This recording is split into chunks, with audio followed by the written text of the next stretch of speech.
Olá, eu vou apresentar o trabalho avaliando a sobrecarga de mecanismos criptográficos simétricos na internet das coisas, uma comparação quantitativa entre os protocolos MQTT e QAP. Então, esse trabalho ele foi feito por mim, Wagner, pelo Silvio e pelo Juliano Kazienko. Então, aqui a agenda, então vou contextualizar, falar um pouco sobre a introdução e os protocolos QAP e MQTT. Depois eu vou falar um pouco sobre os trabalhos relacionados, sobre os materiais e métodos, aí vai entrar os protocolos e mecanismos de segurança, os dispositivos e implementações, os cenários de experimentações e as métricas consideradas. Depois eu vou falar os resultados obtidos nesse trabalho e um pouco sobre a conclusão. Então, a internet das coisas, também conhecida pelo seu sinônimo IoT, ela é uma realidade tanto na indústria como na vida cotidiana das pessoas. A IoT ela tem como objetivo conectar objetos cotidianos, como smartphones, smart TVs, com a internet. Então, no entanto, a maior parte desses objetos cotidianos ou dispositivos, eles possuem limitações de recursos computacionais e energéticos. Por outro lado, o estabelecimento de propriedades de segurança, como por exemplo a confidencialidade na troca de informações, ela é fundamental. Porém, devido às limitações de recursos computacionais dos dispositivos, como eu falei anteriormente, essas propriedades de segurança elas tendem a gerar sobrecarga. Por essas razões, então, o uso de segurança na camada de transporte, como o TLS ou DTLS, eles podem não ser adequados para esses dispositivos. Então, nesse trabalho, né, a gente mensura a sobrecarga gerada por mecanismos, principalmente os de menor custo computacional, ou seja, os de chave simétrica, tendo em vista a obtenção de confidencialidade da carga útil transmitidas por mensagens dos protocolos da camada de aplicação da IoT. Então, os protocolos QAP e MQTT, tanto o protocolo MQTT como o protocolo QAP, eles possuem arquiteturas distintas, como a gente pode ver nessas figuras, porém, ambos têm ampla adoção na indústria. A arquitetura do MQTT é composta por um broker MQTT, que é responsável por fazer um papel de intermediário entre publicadores e assinantes. Já a arquitetura do QAP é composta por clientes que se conectam através da rede a um server QAP. O protocolo MQTT ele utiliza o paradigma de publicação-assinatura para transferir mensagens, enquanto que o QAP opera no modo de requisição-resposta. Então, os trabalhos relacionados. Então, atualmente existem alguns esforços na literatura para realizar análises qualitativas sobre os protocolos da camada de aplicação da IoT, mas essas análises elas não são suficientes para comparar o impacto, né, da implementação desses protocolos em cenários reais.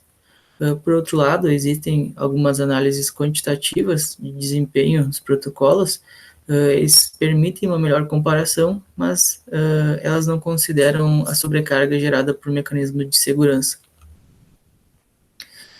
Então, esse estudo ele visa avaliar a sobrecarga gerada por mecanismos de segurança de chave simétrica nos protocolos MQTT e QAP, com níveis de confiabilidade MQTT com QS1 e QAP Confirmable.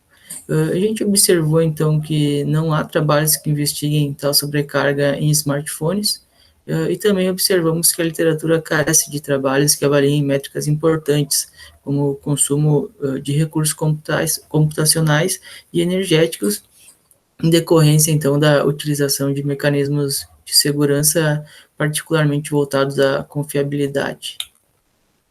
Os materiais e métodos. Então, primeiramente, eu vou falar sobre os protocolos e mecanismos de segurança. Então, os protocolos comparados foram o QAP, com nível de confiabilidade confirmable, e o MQTT, com nível de confiabilidade MQTT com S1.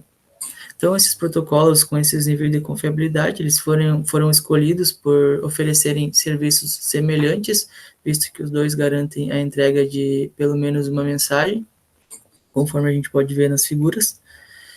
E também, né, com a finalidade de quantificar o uso de recursos nos experimentos realizados, a gente selecionou alguns algoritmos criptográficos de cifra simétrica. Então, os algoritmos selecionados foram o TEA, com chave de 128 bits, o DES, com tamanho de chave de 64 bits, o AES com tamanho de chave 128 bits e 256 bits. Então a gente procurou avaliar algoritmos mais pesados computacionalmente, como é o caso dos AES, né, AES, e também algoritmos que demandem menor custo computacional, como é o caso do TEA e do DES, para avaliar qual é o impacto, né, desses algoritmos. Então, os dispositivos e implementações. Então, para realizar os experimentos práticos, a gente desenvolveu uma aplicação Android que implementa clientes QAP através da biblioteca QAP Bester e MQTT através da biblioteca Riva MQTT. Então, a gente ressalta, né, que smartphones possuem vários sensores que possibilitam a coleta de dados do mundo físico, então eles são importantes componentes da IoT. Também o código-fonte dessa nossa aplicação está disponível publicamente no GitHub, pode ser acessado através desse link ou então através desse QR Code. Então, os dispositivos e implementações. Então, o smartphone e o ponto de acesso, eles situam-se na cidade de Pittsburgh, nos Estados Unidos da América. Para os testes envolvendo o MQTT, foi utilizado um broker MQTT publicamente disponível também, que pode ser acessado através desse link, e está situado na cidade de Bremen, na Alemanha. Para os testes envolvendo o QAP, então, se deram a partir de um servidor QAP, também publicamente disponível, pode ser acessado através desse link, e esse servidor QAP está localizado na cidade de Frankfurt, na Alemanha. Então, cenário de experimentações, a partir da aplicação desenvolvida para os fins de experimentações práticas, a gente constituiu dois cenários. Então, no cenário ilustrado nessa primeira figura, as mensagens elas são trocadas pelo protocolo MQTT com QS1. Vale ressaltar que essa é uma versão simplificada do MQTT, onde a gente só representa o tempo de publicação. Então, a gente fez isso por questões de justiça com o QAP. Então, para cada mensagem publish, que representa uma publicação originada do smartphone, um pullback é recebido do broker. No cenário ilustrado nessa segunda figura, são trocadas as mensagens com do tipo GET pelo protocolo QAP. Então, para cada mensagem com enviada pelo smartphone, há um ACK que representa o retorno do QAP Server. Então, esse ciclo ele permanece até que sejam enviadas 500 mensagens em cada cenário. Então, as métricas consideradas. Então, a gente considerou o consumo energético convertido para joules, o tempo médio de resposta em milissegundos, entre a transmissão de uma mensagem pelo dispositivo cliente e o recebimento da devida mensagem de confirmação. Também consideramos o uso médio de memória em megabytes, o tempo total de uso de CPU em segundos e os dados recebidos e enviados em kilobytes. Então, esses valores eles foram coletados durante a troca de mensagens ilustrada anteriormente no cenário de experimentações.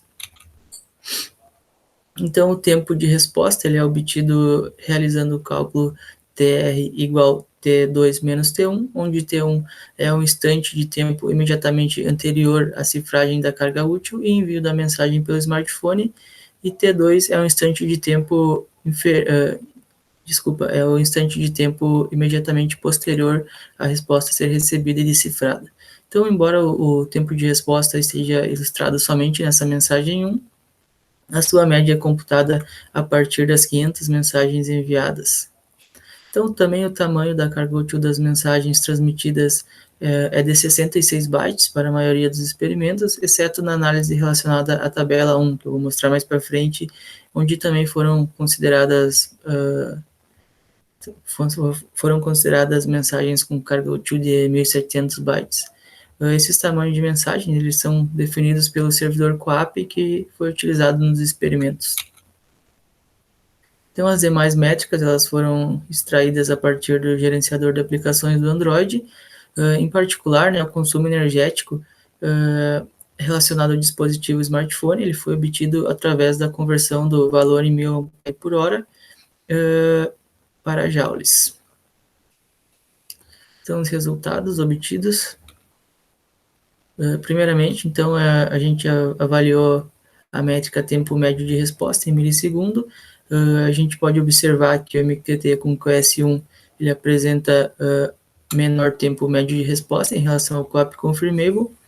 E também nessa figura a gente observa que os algoritmos que possuem menor sobrecarga são, respectivamente, né, o TEA, seguido do DES, do AES 128 e do AES 256. Então, nessa segunda figura, nós avaliamos a métrica consumo de energético acumulado, né? Consumo energético acumulado. Observamos que o MQTT com QS1, em comparação com o QAP Confirmable, é o que apresenta o menor consumo energético. E também o mecanismo TEA é o que apresenta o menor consumo energético. Seguido também, né, do DES, do AES 128 e do AES 256. Então, a gente também pode observar nessa figura que a gente pode observar o impacto, né, que o AES 128 e 256 tem. Eles apresentam um consumo energético relativamente maior que o DES e que o TEA. A gente acredita que isso aconteça porque o AES seja uma cifra mais segura e por isso tem computos mais complexos, né, e consequentemente eles consomem mais energia. Então, aqui nós avaliamos o consumo de memória. Podemos observar que os resultados do MQTT eles são bem semelhantes ao do QAP, né? Em relação aos mecanismos de segurança, né, o TEA é o que apresenta menor consumo de memória. Então, nessa figura, o tempo de uso de CPU é avaliado. Observamos que o protocolo MQTT apresenta menor tempo de uso comparado ao QAP e também o mecanismo TEA é o que apresenta o menor tempo de uso de CPU. Então, o mecanismo TEA apresenta aproximadamente 5 segundos, enquanto que o AES 256 apresenta aproximadamente 9 segundos. Nós também computamos os dados recebidos e enviados, né? Nessa figura eu estou demonstrando os dados recebidos. A gente pode observar que o MQTT apresenta menos dados recebidos em relação ao QAP, e quanto aos mecanismos de segurança, eles apresentam um desempenho semelhante. Nessa outra figura, os dados enviados são ilustrados. A gente observa que o MQTT com QS1 envia mais dados que o QAP Confirmable, e em relação aos mecanismos de segurança também os resultados são semelhantes. Então, por fim, nessa tabela, a gente pode observar que as comparações mais justas foram, de fato, o QAP né, com o MQTT com o QS1, visto que os dois garantem a entrega de pelo menos uma mensagem e oferecem serviços semelhantes, como eu falei anteriormente. Também, a gente observa que com o MQTT com o QS2 há um atraso maior, né, no MQTT com o QS2, e a gente acredita que isso se dê devido às mensagens adicionais que são trocadas para garantir que as mensagens não sejam trocadas em duplicidade. Também nessa segunda linha da tabela, a gente pode observar que para uma carga útil de 1.700 bytes, o QAP com os tempos, né, para o QAP com crescem significativamente. Então a gente suspeita que isso se dê também devido a um processo de desfragmentação de pacotes que acontece. Então, a conclusão. Então, a gente avaliou o comportamento dos protocolos MQTT e QAP, considerando seus níveis de confiabilidade MQTT com QS1 e QAP Confirmable. Então, o desempenho dos mecanismos foram computados sem mecanismos de segurança, ou seja, em texto plano, e também considerando os mecanismos de segurança. Então, os experimentos demonstraram que o algoritmo TEA apresentou os melhores resultados para os cenários testados, né, e revelou-se promissor para aplicações IoT em termos de tempo de resposta, consumo energético, tempo de uso de CPU e consumo de memória. Então, apesar do TEA ele não ser o algoritmo mais seguro utilizado nos experimentos, em uma relação custo versus benefício, né, ele pode ser uma opção interessante para rodar em dispositivos com recursos restritos. Então, por fim, os experimentos demonstraram que o protocolo MQTT com QS1 ele apresenta um melhor desempenho em relação ao QAP Confirmable. Essas são as referências utilizadas.